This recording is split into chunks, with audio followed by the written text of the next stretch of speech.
One fall or 10-minute time limit. Well, he's got everybody dancing and jumping. Morris Day's the bird brings Coco Beware. And his opponents had better beware. No, well, I started to say no pun intended, but Joel, this young man is really electrifying. His opponent is a double tough young man, the Big Ten champion from the University of Michigan, Rob Ricksteiner. This should be a great test for Coco Ware as Rob Ricksteiner. You're right, Jim. This should be a great match. Both these men about the same size, about the same quickness. Rob Ricksteiner with a little bit of edge in the amateur ranks, and Coco Beware with a little bit of an edge in the professional experience. So this should be an interesting matchup. As we see the collar and elbow tie-up, Ricksteiner goes into the headlock. Ricksteiner reminds me a lot of Steve Dr. Death Williams, the same stage of his career. See Coco Ware last week with a very impressive victory here at Mid-South Wrestling, but I think that he stepped up a notch in competition, Joe. This young man, Rob Ricksteiner, has impressed me, and I know you and I have talked about it on many occasions. He is a talented young athlete with a tremendous future in this profession. He sure is. I'm sure he scouted Coco from last week, and I know he's going to watch out for that drop kick. But Coco hits that thing so quick, there's almost no way you can defense it. He could flat waylay you from just about any position in the ring. Saw some awesome drop kicks in that video of his.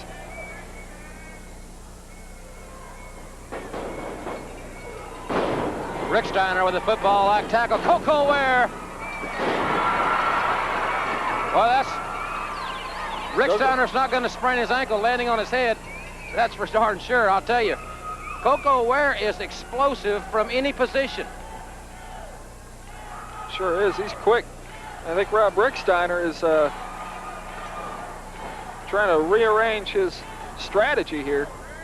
Coco comes out. The fans are so solidly behind him. He's got the momentum before the bell even rings. Crowd was dancing in the aisles. He's got a great personality, and with the size of this crowd, it's kind of easy to get pumped up. Similar to the sixth man in basketball, the home court advantage is definitely Coco's on this particular occasion. It certainly is. As Coco Ware ties up that leg, he has Ricksteiner in a lot of pain, I'm sure. He's putting a lot of pressure on that knee joint, and that's the one area that every athlete fears. It's the one part of the body. Some people, a lot of medical folks have said that the knee, it was really not meant for athletics. No matter how strong you get, it's hard to strengthen up that knee, and those ligaments in there are certainly a point of attack if you're really seriously trying to keep an opponent at bay. It's Coco Ware and Rob Ricksteiner. They're jockeying for possession. Coco shows he can use some psychological tactics, but in a different kind of way. Coco. Deep hip toss there, Joel. Really got his hips in there, and that was what made it so quick, was the leverage that Coco had as he shot his hips through and across perpendicular to Rob Ricksteiner. So Ricksteiner really hit the mat hard. That's one of the strongest points of the body, Jim, is the hips. Ricksteiner is really trying to manhandle Coco Ware in the corner of the ring. He hadn't been able to out-wrestle him so far, so he's going to the back alley tactics, using the ropes there. Referee Carl Fergie doing his best, but those are a couple of big bulls in the ring. I'm sure it's tough to break them up. All you can do is try and count them out. Ricksteiner raking the feet across the forehead of Coco Ware. Body slam. He's gaining some momentum on Coco. Certainly is. Ricksteiner from Michigan is a very strong young man. And right there is evidence of that as he's holding Coco Ware.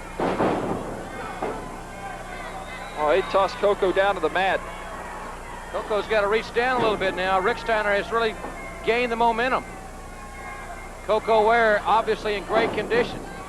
He's known as a fighter. Boy, those elbows, man.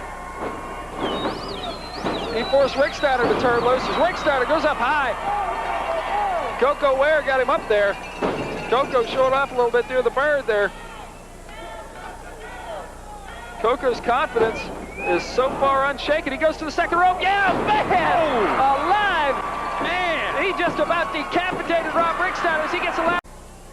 Since that incident, and Taras Bulba, a massive, thick individual, 270 pounds, is one of the most, well, he's really unorthodox because he not only has the martial arts background, he's got a style that's all his own. And I think Eddie Gilbert really has something in this man. Well, he has a low center of gravity similar to the Nightmare, Buzz Sawyer. He has quickness and he's methodical. He also executes his maneuvers quite well. Steve Dahl was punching away at his midsection right at the onset of the match, and it seemed to not even faze him. He apparently has very powerful abdominal muscles, and he's tough to move. He's one of those guys that you can hit him with your hardest shoulder smash and you can barely budge him. Very impressive use of the headbutt to the kidney area of Steve Dahl, and this young man from Dallas has been decimated. Whoa, reverse pile driver.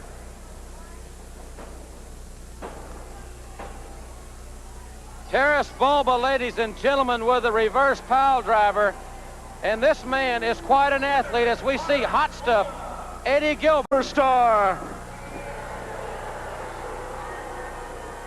Also in his corner, Captain Redneck, Dick Murdoch.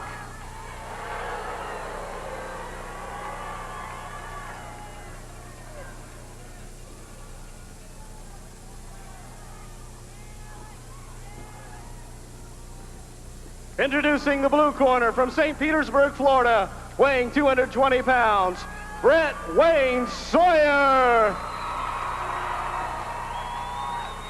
This match, 1 fall or 10-minute time limit.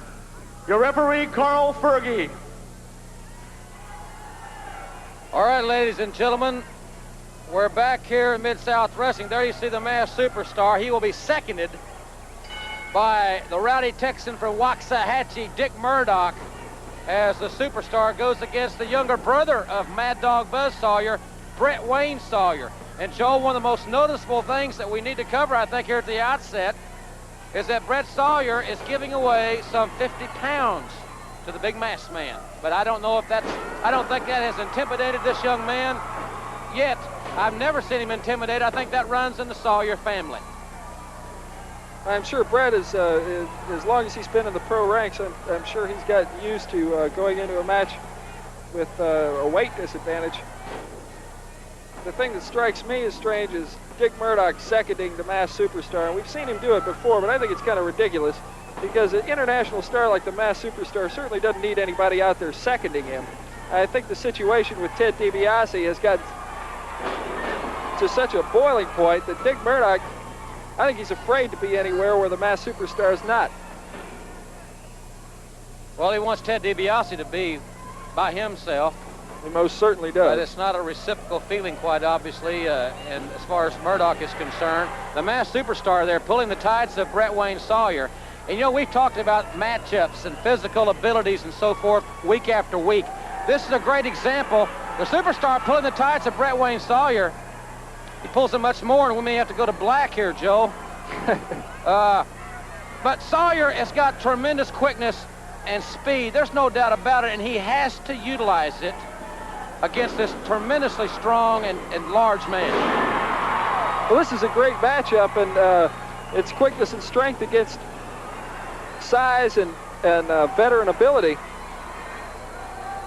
But again, I have to say, I hate to see Dick Murdoch out there because you always have to consider him a factor, even if he's just a distraction for Brett Sawyer. Remember when the superstar was wrestling Steve Dahl, a fine young competitor from Dallas, Murdoch with a cheap shot on the outside. You know, I got a letter from a fan the other day that was really chastising me because I stated how I felt that Dick Murdoch had really had a change of heart, that I couldn't understand it. Wasn't trying to start an argument, Joel, but I did have to, I think, state my feelings that Murdoch, I think, has gone off the deep end, and his motivation is really hard to pinpoint. It's hard to define. Brett Sawyer, great strategy there, Joel. He's got the big man on his back. That's the place to put him. He sure does, with that armbar and twist.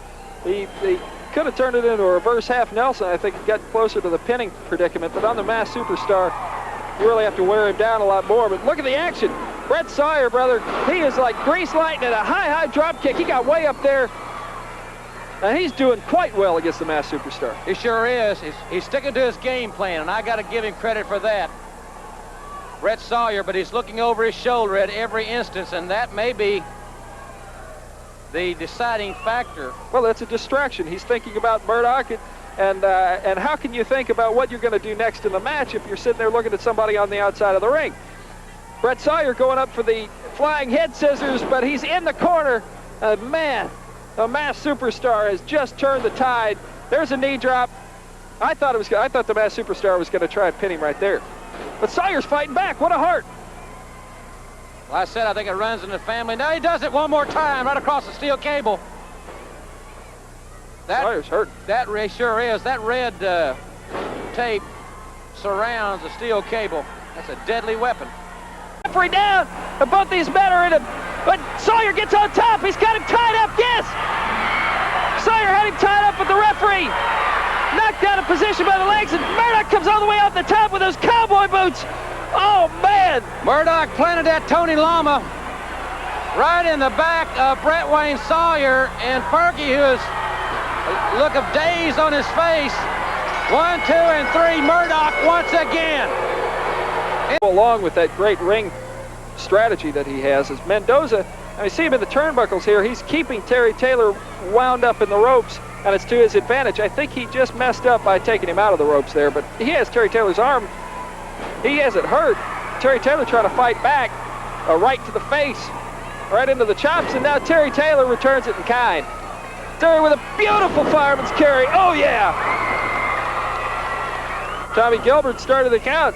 Mendoza was shaken. He was just about pinned just from that fireman's carry. The sting of the canvas got him that time.